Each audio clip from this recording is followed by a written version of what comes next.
ನಮಸ್ಕಾರ ಎಲ್ರಿಗೂ. ಇವತ್ತು ಎಕ್ಸಾಮ್ ಇತ್ತು ಅಂದ್ಬಿಟ್ಟು ರೆಡಿ ಆಗ್ಬಿಟ್ಟು ಪಿ ಜಿ ಕಡೆಯಿಂದ ಹೊರಟೆ ನಾನು ಕಾಲೇಜ್ ಹತ್ರಗೆ. ಸೊ ನಡ್ಕೊಂಡು ಕಾಲೇಜಿಗೆ ಬಂದು ನೋಡ್ತೀನಿ, ಎಲ್ಲ ಶಿಸ್ತು ಕೂತ್ಕೊಂಡು ಓದ್ತಿದ್ರು. ನಮ್ಮ ಸೂರಜಣ್ಣ ಅಂತೂ ಫುಲ್ಲು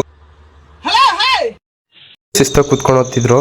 ನಮ್ಮ ಪುನೀತ್ ಅಣ್ಣ ಅಂತ ಕೈಗೆ ಸಿಗ್ತಾ ಇಲ್ಲ, ಅಷ್ಟು ದೂರದಲ್ಲಿ ಕೂತ್ಕೊಂಡು ಓದ್ತಿದ್ರು. ನನಗೆ BP ರೈಸ್ ಮಾಡಬೇಡ ನೀನು, ತಾಯಿನಾಕೆ ನನಗೆ ಏನೋ ತಲೆಗತ್ತಿರೆ. ಎಕ್ಸಾಮ್ ಮುಗಿಸ್ಕೊಂಡು ಆಚೆ ಬಂದೆ. ಆಯ್ತು. ಆಮೇಲೆ ಇನ್ನೇನು ರಂಗಣ್ಣ ಪಿ ಜಿ ಕಡೆ ಬಂದೆ.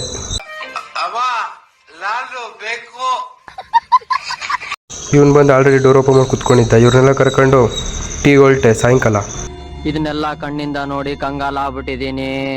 ಬೇಕಣ್ಣ ಈ ಲೋಪರ್ ನನ್ನ ಮಗನ್ ತಲೆ ಬೇಕೇ ಬೇಕು. ಇಲ್ಲ ಅಂತಾನೆ ಅರ್ಧ ಗಂಟೆ 1 ಅವರ್ ಲವರ್ ಜೊತೆ ಮಾತಾಡ್ತಿರ್ತಾನೆ. ತಿರ್ಗಿ ಆಮೇಲೆ ಟೀ ಕುಡಿಯೋಣ ಅಂದ್ಬಿಟ್ಟು ಆಸ್ ಯೂಶುವಲ್ ನಮ್ಮ ಒಟ್ಟಿಗೆ ಬಂದ್ವಿ.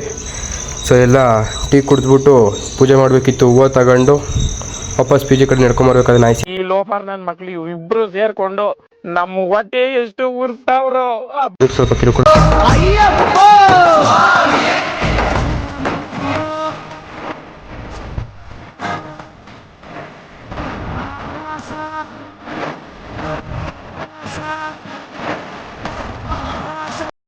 ಒಂದು ರೀಲ್ಸ್ ನೋಡಿ, ಇದೊಂದು ಬದುಕಿ, ಇದೊಂದು ಜನ್ಮವೇ, ಎಂತಹ ದುರ್ವಿಧಿ, ಇದೆಂತಹ ದುರ್ವಿಧಿ.